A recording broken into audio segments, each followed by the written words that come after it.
మిత్రులారా నమస్తే. నిన్న బీహార్ ఎలక్షన్ ఆ రిజల్ట్ చూసిన తర్వాత మైండ్ అంతా కూడా బ్లాక్ అయిపోయి ఒక సినిమాకి వెళ్ళిపోదామని చెప్పేసి వెళ్ళానండి. అయితే ఏం సినిమా చూడాలని కొన్ని నిమిషాల పాటే కాస్త తర్జన పడి నిన్నే రిలీజ్ అయిన కాంతా సినిమా ఒక రివ్యూ చూశాను. అతని రివ్యూలు సాధారణంగా చూస్తూ ఉంటాను. కాస్త మంచిగా చెప్తాడని నాకు ఎందుకో అతని మీద విశ్వాసం.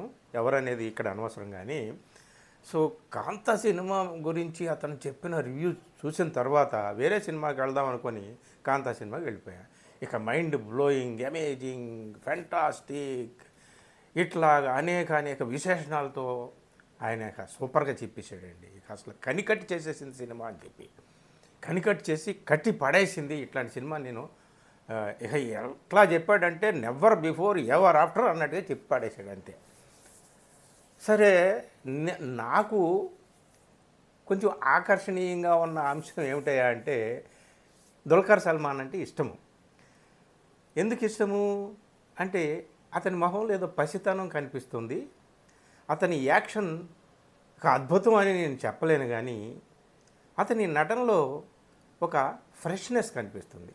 అందుకని నేను వెంటనే సరే ఇదేదో తెలుగు డబ్బింగ్తో ఉన్నప్పటికీ కూడా తమిళంలో ఇతను డైరెక్టర్ సెల్వమణి సెల్వరాజ్ ఆయన తీసినటువంటి సినిమా ఇది. అతని రివ్యూ చూసిన తర్వాత ఇక ఏమైనా సరే వెళ్ళాలని చెప్పేసి వెళ్ళిపోయానండి.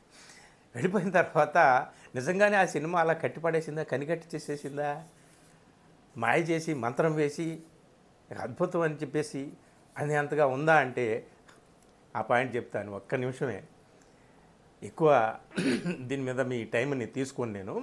అయితే ముందు నాకు ఇష్టమైనటువంటి దుల్కర్ సల్మాన్, అలాగే సముద్రకన్య అంటే కూడా ఇష్టమే. అతని యాక్షన్ గురించి, అలాగే రాణా దగ్గుబాటి గురించి మొత్తం ఓవరాల్గా ఆ రివ్యూ, నేను ఎవరి రివ్యూ అయితే విన్నానో అతను చెప్పినటువంటి ఆ యాడ్జెక్టివ్స్ యాడ్ చేసాడే అవన్నీ చూసిన తర్వాత ఇక చూడకుండా ఉండలేకపోయాను అనమాట. నేను చూసినట్టుగా నాకు ఇష్టమైన దుల్కర్ సల్మాన్ని చూశాను. అతని ముఖంలో అలాగే నేను ఎప్పుడూ చూసే పసితనం ఉంది. అతని యాక్షన్లో ఆ ఫ్రెష్నెస్ ఉంది. సముద్రకని నిజంగానే best performance, all time best అని నేను చెప్పలేను, ఎందుకంటే చాలా మంచి సినిమాలు ఉన్నాయి సముద్రకనివి. అలాగే దుల్కర్ సల్మాన్ది ఆల్ టైమ్ బెస్ట్ అని కూడా నేను చెప్పలేను. అతను ఆ రివ్యూవర్ చెప్పినట్టుగా one of his best performances అని కూడా చెప్పగలను నేను. ఇందులో హీరోయిన్గా భాగ్యశ్రీ అనే ఆమె కొత్త నటి ఇందులో కనిపించింది. రాణా దగ్గుబాటి ఎప్పుడు ఆయన మంచి యాక్టర్, అద్భుతమైన యాక్టర్ అని నేను చెప్పలేను, కానీ అతని పెర్ఫార్మెన్స్ బాగానే ఉంటుంది. ఇందులో కూడా ఒక వెరైటీ యాక్షన్తో మంచి పెర్ఫార్మెన్స్ ఇచ్చాడు.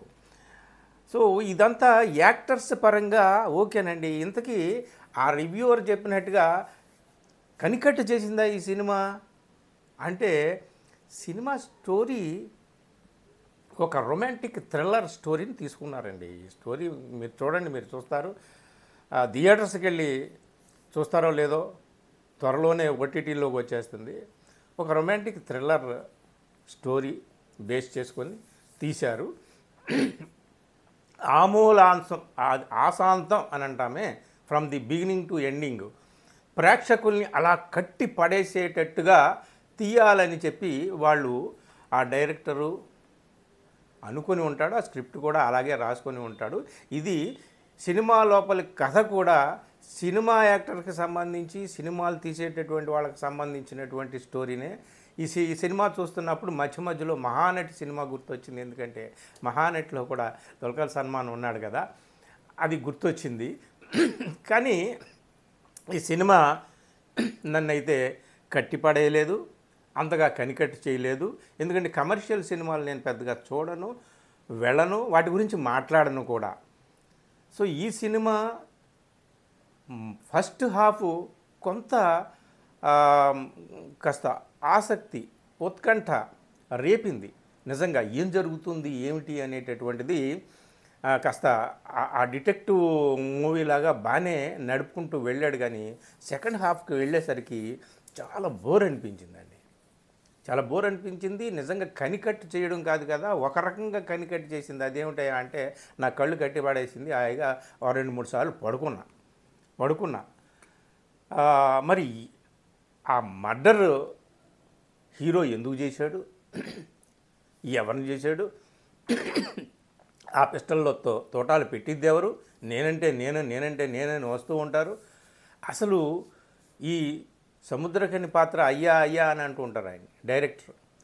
ఆయనకి మహానటుడుగా నట చక్రవర్తి బిరుదు పొందినటువంటి మహాదేవన్ అనేటటువంటి హీరోకి మధ్య ఉన్నటువంటి రిలేషన్ ఏంటి, వాళ్ళిద్దరూ కలిసి హత్య చేశారా, ఇద్దరూ కలిసి ఫిజికల్గా హత్య చేశారా, లేకపోతే మానసికంగా హత్య చేశారా, ఆ హత్య ఏ రకమైనటువంటి హత్య ఏమిటి అనేటటువంటిది చాలా సస్పెన్స్గా ముందుకు కడ వరకు తీసుకువెళదామని కడదాకా డైరెక్టర్ శాయశక్తిలో ఒకటి ప్రయత్నించాడు, కానీ అంతగా వర్కౌట్ కాలేదు.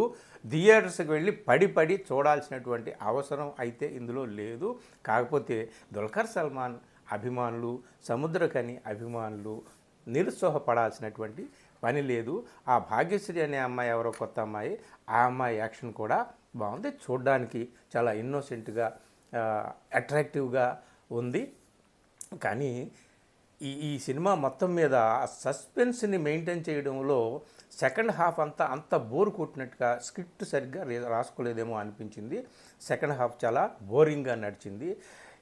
ఈ బోరింగ్ ఆ స్క్రిప్ట్లో అంత వీక్నెస్ ఉన్నప్పుడు ఏం చేస్తుందంటే మ్యూజిక్, లిరిక్స్ కాపాడాలి ఆ సినిమాని. కానీ వీళ్ళు కథ మీదే ఆధారపడిపోయారు. లిరిక్స్ పెద్దగా లేవు, ఆకట్టుకునేటటువంటి ఒక్క సాంగ్ కూడా లేదు. అందుకనే సినిమా ఏ విధంగా కూడా వీళ్ళు చెప్పినట్టుగా ఆహా ఓహో నెవర్ బిఫోర్ ఎవర్ ఆఫ్టర్ అన్నట్టుగా లేదు. ఇది అంతగా పడి వెళ్ళాల్సినటువంటి అవసరం లేదు. ఓటీటీలో వస్తుంది, అప్పుడు చూడండి. ఒకసారి చూసి థ్రిల్లర్ సినిమా అంటే సాధారణంగా routine romantic, routine sentimental movies చూడడం పెద్దగా నాకు ఇష్టం ఉండదు. థ్రిల్లర్ మూవీస్ అప్పుడప్పుడు సరదాగా చూస్తాను, కానీ ఈ సినిమా అంత పెద్ద థ్రిల్లర్ అయితే నాకు ఇవ్వలేదు. సరే, నిన్న మూడ్ అయితే కాస్త ఫ్రెష్ అయింది.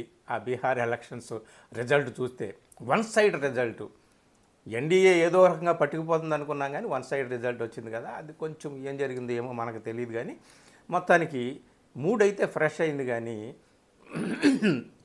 అంతగా పరుగులు పెట్టి థియేటర్స్కి వెళ్ళి పడి చూడాల్సినంత గొప్ప సినిమా అయితే నాకు అనిపించలేదు. దుల్కర్ సల్మాన్ అయితే I'm very satisfied with his performance. అలాగే సముద్రకని విషయంలో కూడా. Thank you.